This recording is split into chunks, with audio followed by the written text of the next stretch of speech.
Hello and welcome back once again to Steven Sir Makes It Easy, where me, Steven Sir, tries to make your life a little bit more simpler with concepts concerning accountancy and finance. Before I get started with the task for the day, very quickly a few reminders.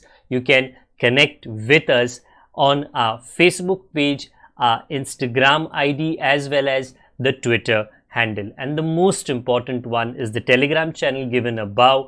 If you have not installed Telegram on your mobile phone and you are a subscriber of the channel, it's my request, please get connected to the Telegram channel above, join it, so that this particular Telegram channel is used for official communication to inform you, to update you about the lectures that will be premiered the next day, as well as the most important thing, the PDF of the question and answer, whatever is coached and tutored on this particular platform will be shared at the end of that particular chapter, so that you can download it and use it for your future reference basis.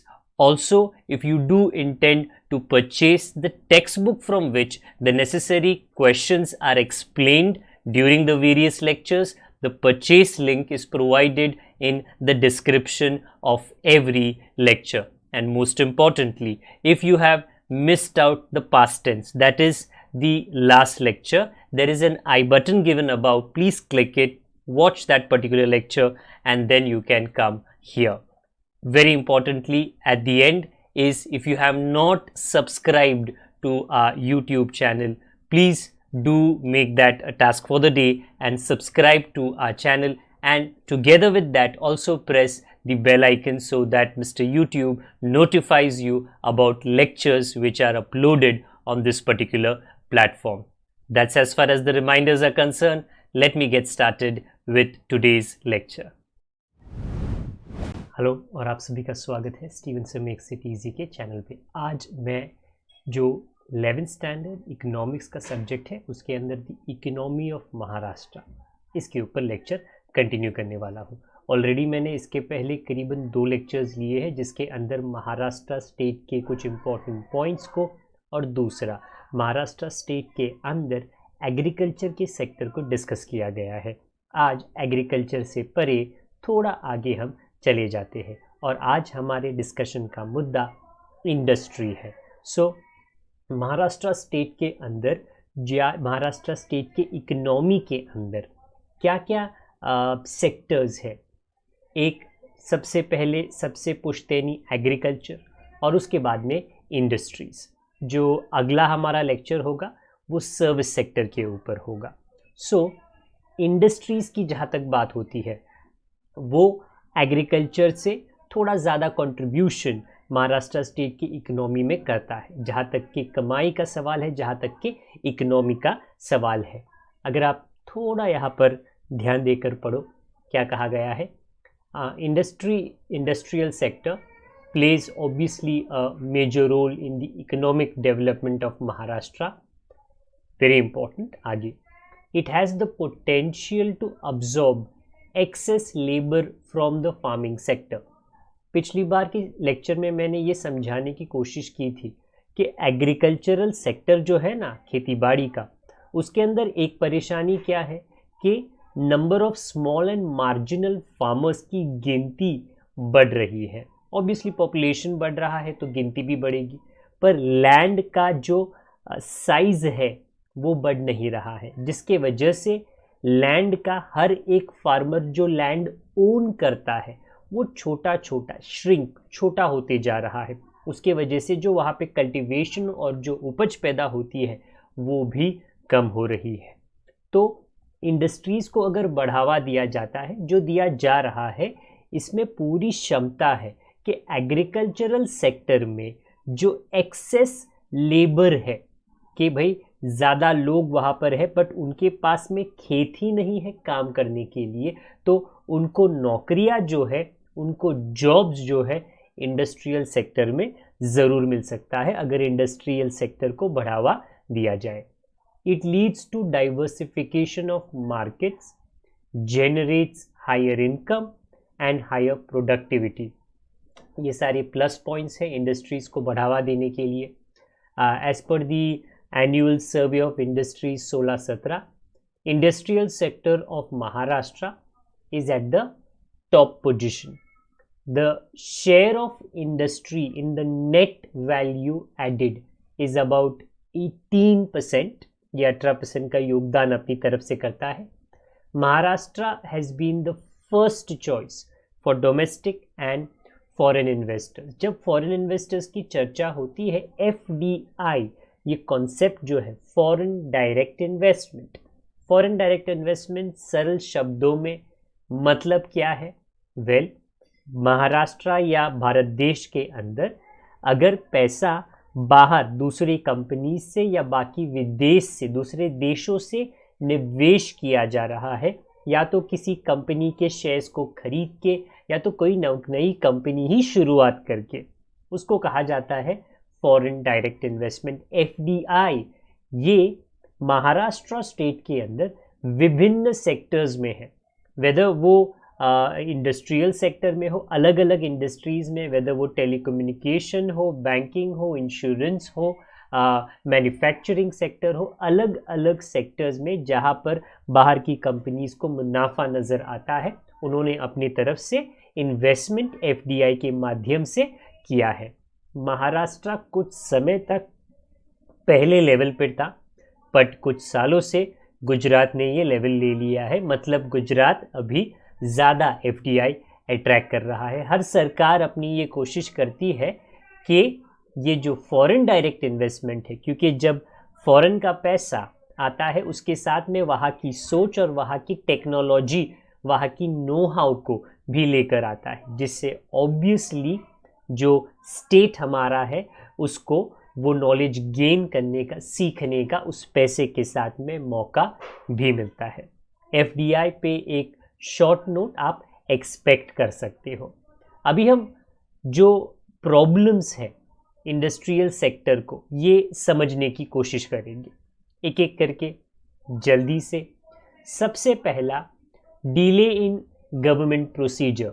इसका मतलब क्या है कि अगर किसी को किसी भी तरीके की छोटी सी दुकान शुरू करनी है, बड़ी इंडस्ट्री तो अलग बात है, छोटी सी दुकान, तो अगर उसे कानूनी तरीके से वो शुरुआत करना है तो म्युनिसिपैलिटी में जाकर इस डिपार्टमेंट से उस डिपार्टमेंट से जो उसको परमिशंस लेने पड़ते हैं, जो उसको लाइसेंस लेने पड़ते हैं, उसमें काफ़ी समय उसका चला जाता है और वो इंसान इतना थक जाता है कि थक हार के कभी कभी वो गिव अप कर देता है कि मतलब अगर मेरे दिमाग में एक आइडिया है, ओके, और मुझे एक एंटरप्रेन्योर बनना है, मतलब मुझे मेरे उस आइडिया को एक्चुअली एक बिजनेस का नाम देना है और एक कंपनी उसके नाम से शुरुआत करनी है, तो अड़चने जो होती है वो सरकारी जो मामले है, डिपार्टमेंट है, जो बाबूगिरी है, उसके वजह से काफ़ी निराशा ये जो एंटरप्रेन्योर्स होते हैं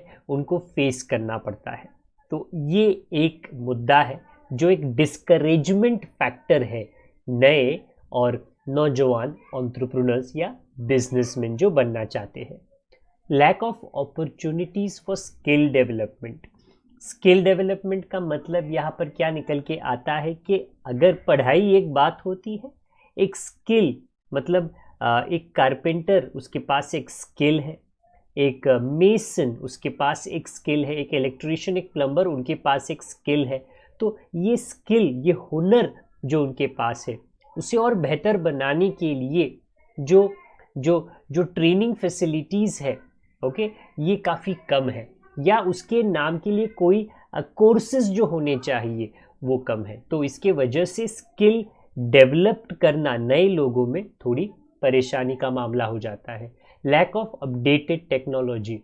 ये पूर्ण रीति से सच नहीं है बट झूठ भी नहीं है कि काफ़ी इंडस्ट्रीज़ ऐसे हैं जहाँ पर जो टेक्नोलॉजी है वो काफ़ी आउटडेटेड है, काफ़ी पुरानी है, तो वहाँ पर इम्प्रूवमेंट लाने की ज़रूरत है. Lack of infrastructural facilities, good roads, highways, bridges, ports, railways, ये सारी चीज़ें आपको अर्बन एरियाज़ में ज़रूर दिखेगी, बट जब आप गांव खेड़े में जाते हो, विलेजेस में जाते हो, रूरल पार्ट में जाते हो, तो ये नज़र आपको नहीं आती है. प्लीज़ अंडरस्टैंड, ये बहुत इम्पॉर्टेंट है कि जब तक एक जगह पर रास्ता जाता नहीं है, रोड जाता नहीं है, वहां पर उसका डेवलपमेंट होना बहुत मुश्किल हो जाता है, क्योंकि सबसे पहला काम है रास्ता। अगर इलेक्ट्रिफिकेशन होना है तो पहले रास्ता तो होना चाहिए, क्योंकि गाड़ियाँ जाएगी, लेबर जाएगी, इक्विपमेंट को लिया जाएगा। So if there is no proper infrastructure, अगर एक नदी है और नदी के उस पार जाना है और या तो नाव नहीं है या तो एक शिप या एक क्या कहते हैं एक ब्रिज नहीं है, तो उस पार डेवलपमेंट कैसे होगा? तो इंफ्रास्ट्रक्चर की फैसिलिटीज़ शहरों के अलावा काफ़ी मुश्किल है। Lack of motivation to new entrepreneurs, ये ख्याल दिमाग में डालना लोगों के कि आप दूसरों के नीचे ना काम करो, नौकरी ना करो, क्योंकि नौकरी नौकर के शब्द से ही निकलता है, बराबर। आप अगर दूसरी जगह पर सर्विस करते हो, बट अगर आपके पास में वो कैपेबिलिटी है, वो नॉलेज है, तो आप अपना ही बिजनेस स्टार्ट कीजिए ताकि आप दूसरे लोगों को नौकरी दे सको। तो वो जो प्रेरणा होती है, वो जो मोटिवेशन होता है सरकार की तरफ से, ये काफ़ी कम है। लैक ऑफ डेवलपमेंट प्रोग्राम्स, ये भी एक अड़चन है कि बेहतर लोगों को बनाने के लिए, बेहतर बिजनेसमैन बनाने के लिए, इंडस्ट्री के बारे में उनको जानकारी देने के लिए, ये सारी चीज़ों के लिए जो एक ढंग के प्रोग्राम्स होने चाहिए, फेज़ 1, फेज़ 2, स्टेज 1, स्टेज 2, ये अभी तक अगर बनाया गया है तो अनफॉर्चुनेटली उसे इम्प्लीमेंट अच्छी तरीके से नहीं किया गया है। ऑन पेपर जिसे कहते हैं कि सरकार अगर ये कंप्लेंट्स में जाके सरकार के पास लेकर जाओ या कोई भी चले जाए, तो सरकार ज़रूर ये जवाब देगी कि सर ये पॉइंट के लिए हमारे पास ये प्रोग्राम है, ये पॉइंट के लिए हमारे पास ये प्रोग्राम है। मतलब उनके पास में 50 प्रोग्राम्स हैं, वो सारे पेपर पे हैं। बट अगर एक प्रोग्राम सिर्फ पेपर पे रह जाता है और हकीकत में उसे अच्छी तरीके से इम्प्लीमेंट नहीं किया जाता है, तो परेशानी ज़रूर होगी। और लास्ट का है रीजनल इम्बैलेंस। ये मतलब क्या होता है? जैसे मैंने पिछली बार बताया था कि महाराष्ट्र में अलग अलग डिविजन्स है 6, और मुंबई जो सबसे छोटा है वो कमाने में सबसे मोटा है, और बाकी के डिविजन्स जो बड़े हैं बट उनका योगदान इकोनॉमी में काफ़ी कम है। इसे रीजनल इम्बैलेंस कहते हैं कि बाबा यहाँ पे टेक्नोलॉजी, यहाँ पे एंटरप्रेन्योरशिप ज़्यादा है, बट यहाँ पे इंफ्रास्ट्रक्चर, यहाँ पे टेक्नोलॉजी, यहाँ पे इंडस्ट्रीज़ कम है। इसके वजह से कुछ शहर, कुछ जगह का जो डेवलपमेंट है, विकास है, वो जल्दी होता है और कुछ जगहों का विकास बिल्कुल नहीं हो पाता। तो इसे दूर करना और इस परेशानी को रीजनल इम्बैलेंस कहा जाता है। जल्दी से ये पढ़ने की कोशिश करते हैं और समझने की कोशिश करते हैं कि सरकार को भी ये कोई राज की बात नहीं थी, पता है कि ये अड़चनें हैं हमारे महाराष्ट्र स्टेट में, इसे हम दूर करने की कोशिश कैसे करेंगे? पहला कदम तो उन्होंने लिया है। Single window cell was initiated to provide all clearances to the existing and prospective investors. अगर किसी को किसी तरह का इंडस्ट्री या किसी तरह की कंपनी या किसी तरह का मैन्युफैक्चरिंग डिविजन शुरू करना है, तो हो सकता है उसे एनवायरनमेंट मिनिस्ट्री से, रोड एंड ट्रांसपोर्ट मिनिस्ट्री से, उसे लोकल म्यूनसिपालिटी से, उसे काफ़ी जगहों से क्लियरेंस, परमिशन लगेगा। तो अगर उसे दौड़ाया जाए तो करीबन 1-2.5 साल तो इसी में चला जाएगा। तो महाराष्ट्र सरकार ने क्या किया है? Single window cell. तो मतलब आपको एक ही जगह पर जाना है, आपके कागजात और आपका एप्लीकेशन दे देना है, और जो सारे परमिशंस है वो उसी एक जगह पर आपको मिल जाएगी, ताकि आपको दौड़ना ना पड़े। इससे एक तरह से प्रोत्साहन, एनकरेजमेंट इस इन्वेस्टर को ज़रूर मिलता है। अगर उसको इतने अलग अलग जगहों पर वाटर हो, पोल्यूशन हो, इलेक्ट्रिसिटी हो, फायर हो, लैंड अथॉरिटी हो, लोकल बॉडीज़, इंस्पेक्शन अथॉरिटीज़, आप सोच सकते हो कि भाई मुझको तो एक ईमानदारी का बिजनेस स्टार्ट करना है और इतने लोगों की परमिशन लेनी पड़ती है। जी, वो ज़रूर है, बट अगर वो परमिशन लेने में परेशानी कम हो, समय कम जाए, तो इन्वेस्टर डेफिनेटली खुश हो सकता है। Okay, Maharashtra industry trade and investment facility cell, जिसे मैत्री, काफ़ी अच्छा वर्ड है, मैत्री कहा जाता है, was introduced to provide online consolidated information about the investment procedure. तो अगर किसी को किसी इंडस्ट्री में या एक नई इंडस्ट्री स्टार्ट करनी है, उसके लिए उसको पैसा कहाँ पे इन्वेस्ट करना है और उसके बारे में उसको इन्फॉर्मेशन चाहिए, तो उस इन्फॉर्मेशन को अच्छे तरीके से ऑनलाइन माध्यम से प्रोवाइड करने के लिए Maitri, Maharashtra industry trade and investment facilitation cell, इसकी शुरुआत की गई है ताकि जो एंटरप्रेन्योर्स है उसको अपनी जानकारी बड़े आसानी से at the click of a button मिल सके। Awards for export performance, okay, ताकि सरकार इंडस्ट्रीज़ को ये पुश कर रही है, ये इंकरेजमेंट दे रही है कि आपका जो माल है आप बनाओ, यहाँ पर बेचो, बट एक्सपोर्ट भी करने की कोशिश करो, क्योंकि वो करने से ऑटोमेटिकली फॉरेन एक्सचेंज सरकार के पास आता है, जो उनके लिए काफ़ी अच्छा होता है। Creation of special economic zones, ये जो SEZ करके होते हैं, ये इंडस्ट्रीज़ के लिए बहुत इंपॉर्टेंट होते हैं। तो महाराष्ट्र स्टेट ने अपने पूरे प्रांत में कुछ ऐसे इलाके ढूंढे हैं जिसे SEZ कहा गया है, और अगर वहाँ पर आप इंडस्ट्री अपनी शुरू करते हो तो जो टैक्सेस होते हैं, जो सरकार की तरफ से सब्सिडाई होती है, सरकार अपनी तरफ से पूरी कोशिश करती है अगर आपने आपकी इंडस्ट्री को उस SEZ नामक जोन के अंदर बनाया है, ताकि अगर आपको 5 या 10 सालों तक टैक्स देने का टेंशन ना लेना पड़े, तो कोई भी एंटरप्रेन्योर या इंडस्ट्रियलिस्ट ये कोशिश ज़रूर करेगा कि मेरा बिजनेस जो है इस SEZ के अंदर बनाया जा सके। ओके, सो लास्ट 5वां मुद्दा, Maharashtra state industrial cluster development programme is being implemented all over the state to develop small, medium and micro enterprises. Very very important, बड़े बिजनेसमैन के पास बड़ा पैसा है, उनको परेशानी अगर होती है वो पैसा देकर काम करवा सकते हैं, पर जो मीडियम या स्मॉल लेवल के इंडस्ट्रियलिस्ट होते हैं, जिनकी भी ज़रूरत इक्वली है, ये बहुत बहुत इंपॉर्टेंट है आपको जानना। अगर एक गाड़ी बनाई जा रही है, मतलब टाटा की, महिंद्रा की एक अच्छी बड़ी गाड़ी बनाई जा रही है, उसके अंदर काफ़ी छोटे छोटे पार्ट्स होते हैं। कहा जाता है एक नॉर्मल गाड़ी के अंदर करीबन 15,000 से 16,000 पार्ट्स होते हैं, और उसके अंदर काफ़ी पार्ट्स रबर के होते हैं, काफ़ी पार्ट्स प्लास्टिक के होते हैं। तो ये जो स्मॉल स्केल इंडस्ट्री होती है, स्मॉल इंडस्ट्रियलिस्ट होते हैं, वो ये छोटे छोटे पार्ट्स बनाते हैं। हॉर्न कोई अलग बनाता है, स्टीयरिंग व्हील का कवर कोई अलग बनाता है, नट एंड बोल्ट कोई अलग बनाता है। तो उनकी भी ज़रूरत उतनी ही है जितने बड़े इंडस्ट्रियलिस्ट की है। इसके लिए Maharashtra state industrial cluster development programme बनाया गया है। ओके, इसके अलावा बाकी की चीज़ें ऑलरेडी मैंने आपके साथ में डिस्कस कर ली है। ये इस मुद्दे को, इंडस्ट्री के सेक्टर को यहाँ पर समाप्त करता है कि उनकी परेशानियाँ क्या है और सरकार ने उनके लिए कौन से पॉलिसीज़ और कौन से प्रोग्राम्स बना दिए हैं।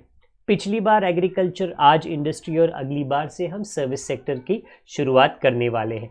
तब तक के लिए थोड़ा इंतज़ार आप ज़रूर करें। अगर आप यहाँ पे नए हो, सब्सक्राइब ज़रूर कीजिए। अगर आप यहाँ पे पुराने हो तो शेयरिंग ज़रूर कीजिए। कोई सवाल आपके पास है तो कमेंट बॉक्स का इस्तेमाल आप कर सकते हो। जब तक मैं आपको दोबारा ना मिलूँ, आप अपना ख्याल ज़रूर रखिए। बड़ों का, छोटों का, परिवार वालों का, सभी का ख्याल रखिए। Good day to all of you. God bless. Bye for now.